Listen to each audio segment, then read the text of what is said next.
Looking back now, I can honestly say that the title I cheated after 15 years and 6 kids. Now, my husband has full custody and I am jobless and homeless. Sounds way worse than what actually happened. But whatever, that's how everyone wants to paint me as the villain in this whole mess. I mean, sure. Technically, I made some choices that didn't work out the way I planned. But Thomas acted like I committed murder or something when really I was just trying to find some happiness after being stuck in the most boring, soul crushing marriage imaginable for 15 goddamn years. It's not like I woke up one day and decided to throw my life away. You know, this whole thing started because Thomas became the most insufferable, clingy, pathetic excuse for a husband that ever existed. I'm talking about a man who would literally sit there staring at me while I'm trying to watch TV, making these weird little comments about how we never talk anymore, and asking me what I'm thinking about every 5 minutes, like some kind of desperate teenager. God, just thinking about it makes my skin crawl. I'd come home from busting my ass at the warehouse, dealing with actual real world problems and grown up responsibilities. And this man would be waiting for me like a golden retriever, wanting to cuddle and joke around like we're still 23 years old or something. The warehouse job was honestly the best thing that ever happened to me because it got me away from that suffocating house and gave me a chance to be around actual adults who didn't need constant emotional validation just to function. Thomas never understood that I needed space to breathe, that I had my own thoughts and my own life beyond being his personal entertainment system. He'd get all wounded and pouty when I'd work overtime or pick up extra shifts on my days off, acting like I was abandoning the family when really I was trying to contribute something meaningful instead of just sitting around playing house all day. And honestly, the kids were old enough to take care of themselves most of the time anyway. It's not like I was leaving babies alone or anything dramatic like that. But Thomas made everything into this big production. Like I was some kind of monster for wanting to have a life outside of endless soccer games and family movie nights and all that suburban mom bullshit that was slowly killing my soul. I tried to explain to him that I needed something more, something that made me feel alive and valuable. But he just couldn't wrap his tiny little brain around the concept that his wife might be an actual person with her own needs and desires. So, yeah, when Rob started paying attention to me at work, treating me like I was interesting and attractive and worth listening to, of course, that felt amazing. Rob was everything Thomas wasn't: confident, successful, funny in a way that didn't involve stupid dad jokes. And he actually seemed to give a damn about what I had to say. We'd talk during breaks about real things, adult things, not just whose turn it was to do the dishes or whether we needed to buy more juice boxes. Rob made me remember who I used to be before I got trapped in this whole suburban housewife nightmare. The thing is, I wasn't even planning anything serious at first. It was just nice to have someone treat me like I mattered. Like I was more than just Thomas's wife and the kid's mom. Rob would compliment my work, ask my opinion on things, make me laugh in a way that didn't feel forced or desperate. When he suggested we grab drinks after work one day, it seemed perfectly innocent.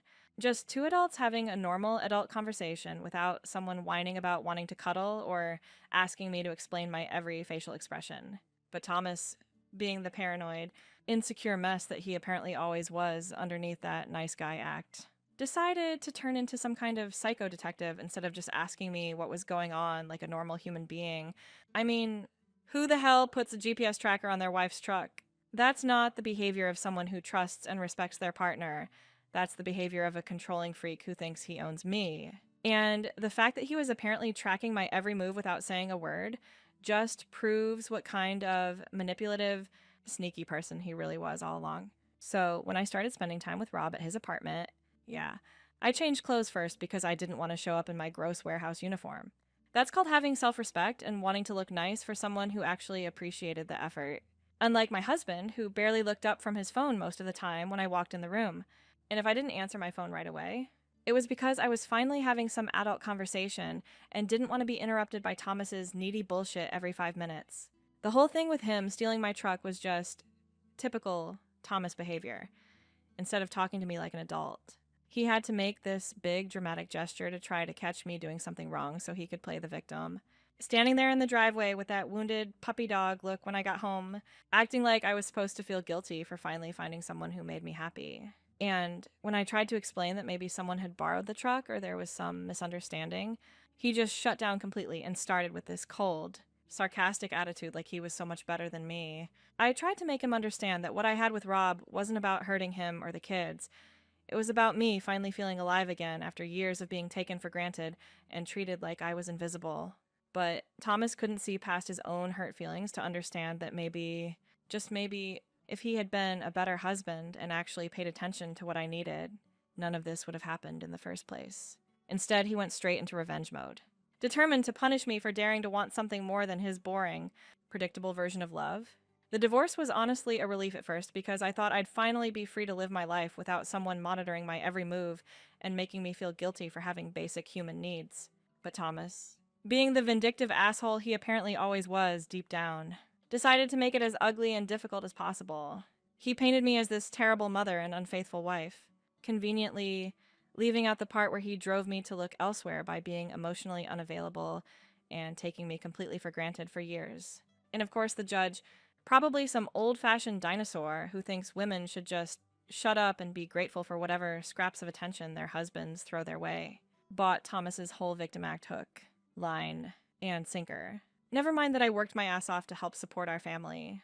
Never mind that I was a good mother who loved those kids. Never mind that Thomas was just as responsible for our marriage falling apart as I was.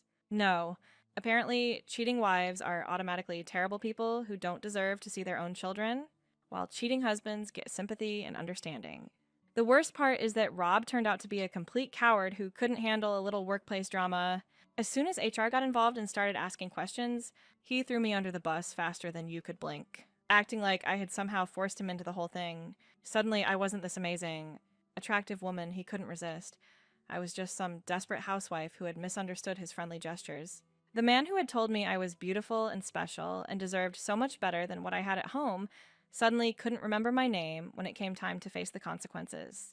So there I was, unemployed and basically homeless because I couldn't afford rent on my own, while Thomas got to play the noble single dad who heroically saved his children from their terrible mother. He got the house, the kids, the sympathy from everyone we knew, while I got treated like some kind of pariah who had destroyed a perfect family for no good reason. Nobody wanted to hear my side of the story or understand what had driven me to look for happiness somewhere else. Living on Vicky's couch was humiliating enough without having to listen to her passive-aggressive comments about how I needed to take responsibility for my choices and focus on rebuilding my relationship with the kids. Easy for her to say when she'd never been trapped in a marriage with someone who sucked the life out of you, one boring conversation at a time. Vicky had always been jealous of what I had with Thomas anyway, back when I thought it was something worth having, so I'm sure part of her enjoyed watching me struggle. I tried to reach out to Thomas, tried to explain that we could work something out that would be better for everyone, especially the kids, but he had already made up his mind that I was the enemy, and nothing I said was going to change that. Every text I sent trying to reason with him got ignored or answered with some cold, legal-sounding bullshit about appropriate boundaries and the children's best interests. Like he was some kind of saint who had never made a mistake in his life. The thing that really pushed me over the edge was seeing how he turned the kids against me. These were children I had carried for 9 months each. Children I had fed and bathed and worried about and loved with everything I had. And suddenly they were looking at me like I was a stranger. Thomas filled their heads with his version of events. Made me out to be this selfish monster who had abandoned them for some random guy. When the truth was so much more complicated than that, I started calling and texting more frequently because I was desperate to make someone understand that I wasn't the villain in this story. Yeah. Maybe some of my messages got a little emotional, but I was fighting for my life here. Fighting for my relationship with my own children. And Thomas was acting like I was some kind of dangerous criminal just for wanting to be heard. When someone is trying to erase you from your own family's life, you don't just sit back and let it happen quietly. And when I showed up at the house, my house, where I had lived for years and raised my children, Thomas acted like I was trespassing or something, standing there with the door barely cracked open, talking to me like I was some kind of crazy stranger instead of the mother of his children, the kids peeking around him with these scared, confused faces like they didn't even know who I was anymore. That's when I realized how completely he had poisoned them against me. I wasn't stalking him or being threatening like he claimed to the police. I was trying to salvage what was left of my family and my life.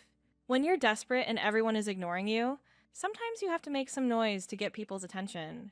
But Thomas twisted everything to make it sound like I was some kind of dangerous psycho, instead of just a mother trying to see her own children. The night I decided to take care of that stupid truck, I wasn't thinking clearly. I'll admit that.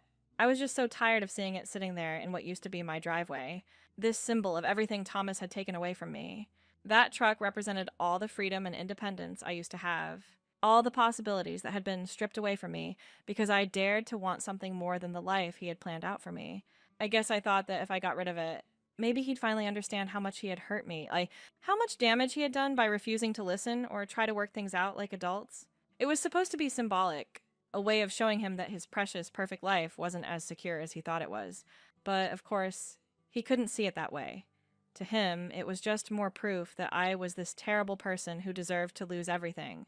The cops treated me like I was some kind of hardened criminal, not a woman who had just lost everything that mattered to her because she made one mistake in trying to find some happiness. They didn't want to hear about the years of emotional neglect, or the way Thomas had systematically destroyed my relationship with my children, or how alone and desperate I felt. All they cared about was the fact that I had damaged his precious property. And the judge, probably another one of those people who thinks women should just accept whatever treatment they get and be grateful for it, threw the book at me like I had committed some heinous crime. A restraining order, criminal charges, no visitation rights, basically ensuring that I would never have a chance to repair the damage Thomas had done to my relationship with my kids. They made it impossible for me to even try to be a mother anymore. Now I'm living in this shitty studio apartment in the worst part of town, working at a gas station for minimum wage because nobody else will hire someone with a criminal record. While Thomas gets to play happy families in the house, I helped pay for with the children I gave birth to. He's probably telling everyone what a great guy he is for protecting the kids from their terrible mother, conveniently forgetting his own role in destroying our marriage. The kids don't even return my calls anymore, and when I see them around town, they look right through me like I don't exist. 15 years of being their mother, and now I'm nothing to them because Thomas convinced them I'm some kind of monster. He took everything from me, my home, my children, my future.